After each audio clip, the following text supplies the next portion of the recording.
Hello दोस्तों, तो आज हम बात करने वाले हैं ज़ेनित्सु अगात्सुमा के बारे में।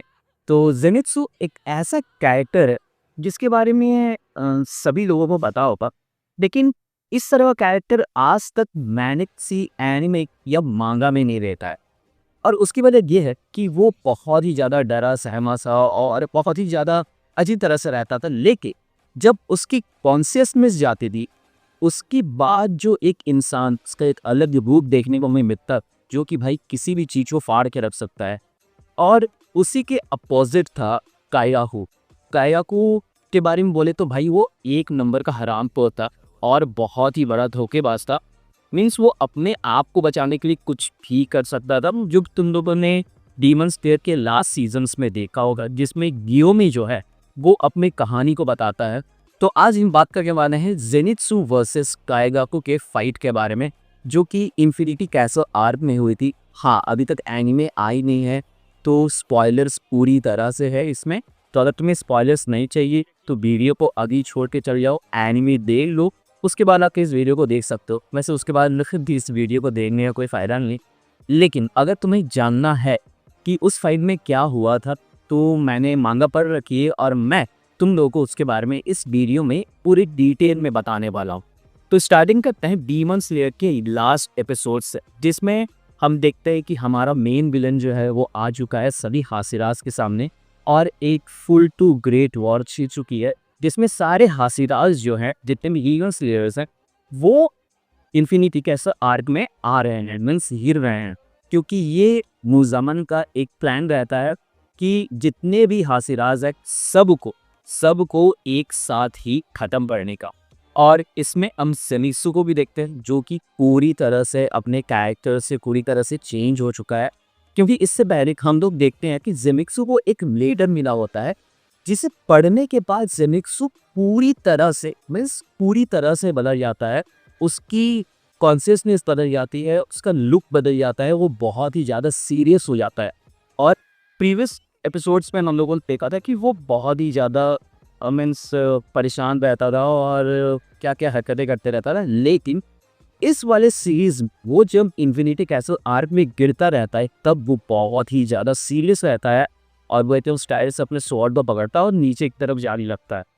तो उसके बाद एक्चुअली क्या होता है कि जेनित्सु का एक प्लान रहता है कि वो काइगाकू को ढूंढेगा। अब काइगाकू कौन है? तो काइगाकू जो है वो जेनित्सु के साथ ही उनके जो मास्टर है ज़िगोरो, उनका डिसाइपल रहता है। और जेनित्सु को सिर्फ एक ही थंडर ब्रीडिंग आती है, जो कि फर्स्ट फॉर्म है। और काइगाकू को फर्स्ट फॉर्म छोड़ के सारी थंडर ब्रीडिंग्स आती है, means second, third, fourth, fifth, six, क्योंकि थंडर ब्रीडिंग में सिक्स फॉर्म्स होते हैं। और काइगाकू जो रहता है वो जेनित्सु को बहुत ही छोटा-मोटा सा एक मीन्स कीड़े से ज़्यादा नहीं समझता था, क्योंकि वो फर्स्ट फॉर्म ही जानता था और कोई फॉर्म्स जानता नहीं था। वो बहुत ही डरपोक टाइप का भी था। इसकी वजह से काइगाकू उसे बिल्कुल भी पसंद नहीं करता था और कहीं न कहीं जेनित्सु भी उसे तो बहुत ज़्यादा पसंद नहीं करता था, क्योंकि उसे फर्स्ट फॉर्म आता था और कोई फॉर्म्स आते नहीं थे। लेकिन एक चीज़ थी कि जेनित्सु काइगाकू को बहुत ही रिस्पेक्टफुली बात करता था, लेकिन काइगाकू उसे कुत्ते के समान मानता था। सच बोले तो लिटरली वो उसे कुछ भी नहीं समझता था। लेकिन बात ये होती है कि काइगाकू जो है वो थंडरबर्ड के सारे फॉर्म्स सीख लेता है और उसके बाद वो डीमन सीरियल पॉप्स को ज्वाइन करता है। एक रेड के समय, डीमन सेंट्रिक के समय उसका सामना होता है फर्स्ट अपर मून से, मीन्स कोकुशिबो से। और कोकुशिबो को देख के काइगाकू पे लिटरली फट जाती है और काइगाकू को समझ में आ जाता है कि भाई इसके सामने तो हम जीत भी सकते हैं। तो वो क्या करता है, उसके सामने सरेंडर कर देता है, भीख मांगने लगता है कि भाई मेरे को तुम छोड़ दो, तुम जो बोलोगे हम करेंगे। और इसके बाद कोकुशिबो बोलता है ठीक है, एक शर्त पर हम तुमको छोड़ेंगे, कि वो अपना हाथ काटता है और अपने ब्लड को उसके हाथ में देता है और कहता है कि इसे पी, और अगर एक भी बूंद जमीन पे गिरी तो भाई उसे समय तू उड़ा देगी। तो काइराको भाई बहुत ही ज़्यादा बेरी था और उसे अपनी लाइफ से ज़्यादा किसी चीज़ की भी नहीं करी थी, जो कि तुम लोगों में ग्योमे वाले इस सेक्शन में देखा होगा कि मान ग्योमे जो है वो अपने सिबलिंग्स के साथ, मुँह बड़े सिबलिंग्स के साथ रहता है और ना काइगाकू भी था। और ये बहुत पुरानी बात की, तो काइराको चोरी करते समय पकड़ा जाता है, क्योंकि वो हराम तो पहले से ही था। और इसकी वजह से वो उस घर को छोड़ के चला जाता है और रात होने पे भी जब वो वापस नहीं आता है तो उसका सामना एक डीमन से होता है और अपने आप को बचाने के लिए वो बोलता है कि भाई देख मुझे मत खा तू, और बहुत सारे बच्चे हैं घर के अंदर में, मैं तुझे उन सबको दे दूंगा। और वहाँ जो मिस्टेरिया फ्लावर्स गियो में जला रहा था डीमंस को दूर रखने के लिए, वो हरा पर उसी की जाके मुता देता है, जिसके वजह से उस घर में आई थिंक 7 या 8 बच्चे थे, जिसमें से 4 बच्चे तो तुरंत ही डीमन के अटैक से मारे जाते हैं और 2-3 बच्चे जो है वो बोलता है कि भाई तुम लोग मेरे पीछे आ जाओ, हम तुम लोग का रक्षा करेंगे, लेकिन वो लोग नहीं, डर के मारे थे, बच्चे हैं वो भाग जाता है, वो नहीं मारा जाती। लेकिन एक बच्ची की जो गियोमे पीछे रहती है और गियोमे उसे बचाने के लिए उस डीमन को रात से लेके सुबह तक जब तक सनलाइट नहीं आती है कब तक पंच करता रहता है, और जब तक उसकी बॉडी डिसइंटीग्रेट ना हो जाए तब तक पंच करता रहा। तो इस तरह का काइगाकू था, वो अपनी आप को बचाने के लिए कुछ भी कर सकता था। तो आते हम लोग प्रीवियस स्टोरी पे, जहाँ कोपुशिबो से लौटता है और अपने लड़के को देखा है, जिसके बाद काइगाकू जो है वो अपर सिक्स रैंक के डीमन में आ जाता है, क्योंकि अपर सिक्स जो है वो मारा गया था, जैसे हम लोगों ने देखा था उज़ोई वर्सेस योतारो में। योतारो जो था और उसकी सिस्टर जो थी वो लोग अपर सिक्स डीमन के। तो जैसे ही डीमन स्लेयर पॉप्स को पता चलता है कि आई जीबोरो के स्टूडेंट ने काइगाकू ने डीमंस का साथ देना शुरू कर लिया है, तो जिगोरो क्या करते हैं, शायद पूदो का नियम होना मुझे नहीं पता, तो जिगोरो क्या करते हैं कि वो अपने आप को स्टैब कर लेते हैं, क्योंकि उनका एक स्टूडेंट वो इवन बन चुका था और जिसके वजह से उन्हें बहुत ही ज़्यादा दुख पहुंचता है कि भाई जो मेरे साथ रहा, मेरे साथ पढ़ा, मेरे साथ सारे चीज़ सीखा, जो डीमंस के खिलाफ रहना सीख रहा था, वो खुद ही जाके डीमंस के साथ मिल गया है। तो वो अपने आप को मान लेते हैं और यही इंफॉर्मेशन जो है वो लेटर के थ्रू जेनित्सु को मिली और जेनित्सु बहुत ही ज़्यादा सीरियस हो जाता है जीगोरो के डेथ के बाद, क्योंकि जेनित्सु जीगोरो को बहुत ही ज़्यादा मानता था, क्योंकि वही थे जिन्होंने जेनित्सु को एक बहुत ही बुरी ज़िंदगी से निकाला था और उसके बाद उसे ट्रेन किया, उसे सिखाया और उसकी लाइफ को एक दिशा दी थी। और अब वही उनके जो ग्रैंडफादर की तरह थे, वो काइगाकू की वजह से मर रहे थे। तो इसी चीज़ के लिए ज़ेनित्सु बहुत ही ज़्यादा सीरियस था और मैं इन्फिनिटी कैसल आर्क में घुसते साथ ही सिर्फ काइगाकू की तरफ ही बढ़ रहा था, क्योंकि जेनित्सु की हंगेरी जो है वो बहुत ही ज़्यादा अच्छी थी, जिसकी वजह से सीधा काइगाकू की तरफ ही बढ़ता है।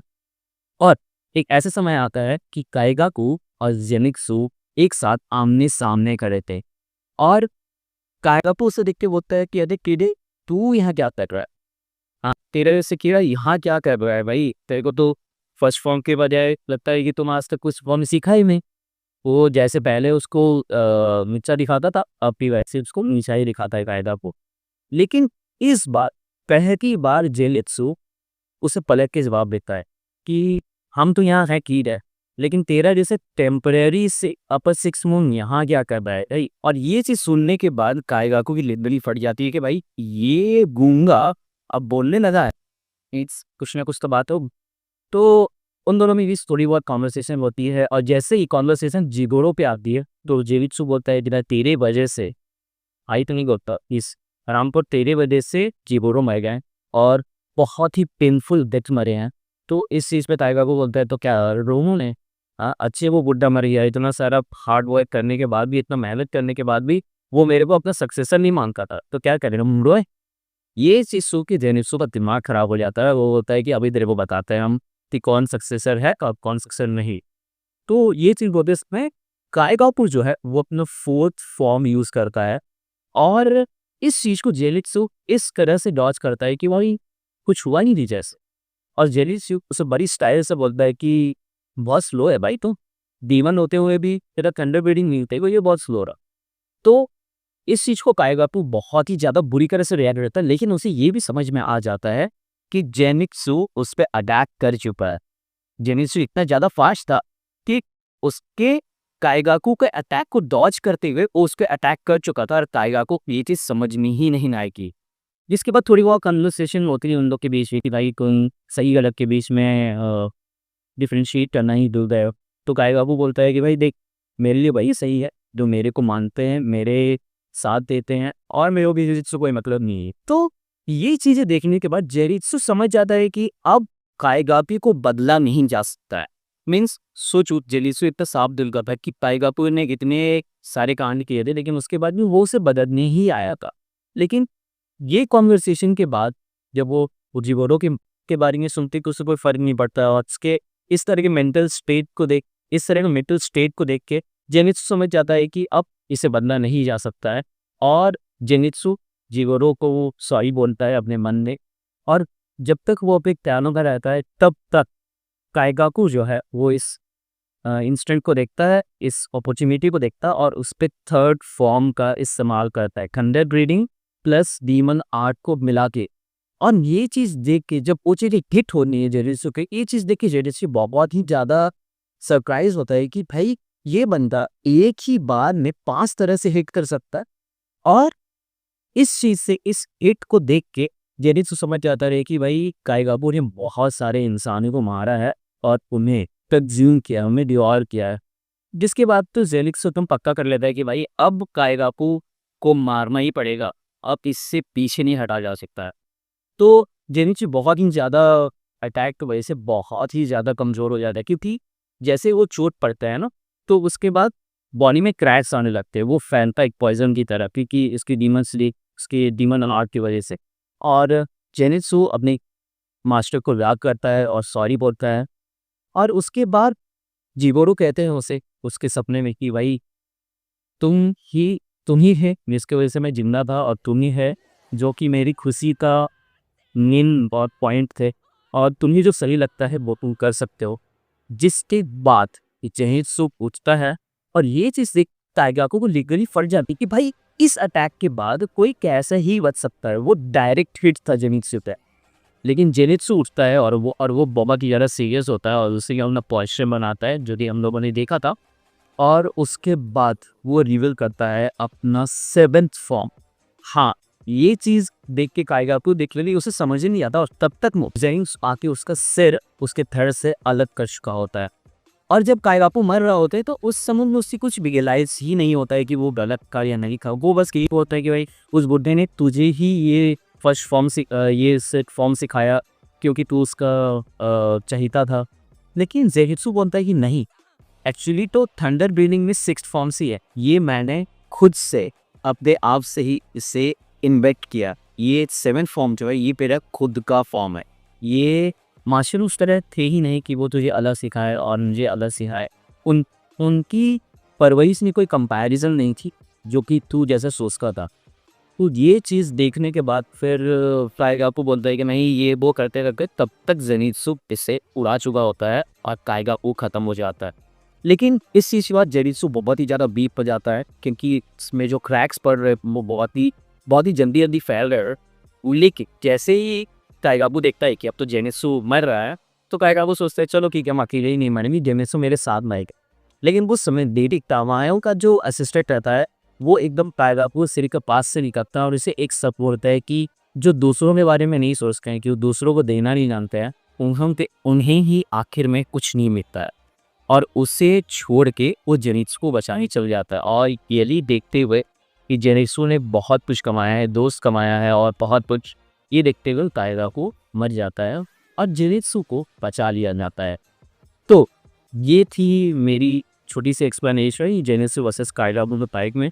और आगे थी कुछ डीमन स्लेयर से बहुत ही ताबड़तोड़ फाइट से, जो कि वीडियोस आने वाले उस पर काम चल रहे हैं, स्क्रिप्टिंग चल रही है। और अगर ये वीडियो तुम्हें पसंद आए हो तो वीडियो को लाइक कर देना, चैनल सब्सक्राइब जरूर कर देना, क्योंकि सब्सक्राइबर्स तो बहुत है लेकिन वीडियोस के व्यूज़ नहीं जा रही है। पता नहीं तुम लोगों को क्या समझ में नहीं आ रहा है या मेरी वीडियोस पसंद नहीं आ रही मुझे कमेंट सेक्शन में बता दो ताकि उस पर चेंजेस किया जा सके। और ये सेटअप तुम लोग को कैसा लगा? अभी कंप्लीट नहीं है, अभी आ रही है धीरे धीरे। आई थिंक नेक्स्ट मंथ तक पूरी तरह से हम भी सेटअप आ जाएगी। और तब तक नहीं, टेक केयर, बाय बाय, मिलते हैं नेक्स्ट वीडियो में। और बी सेफ।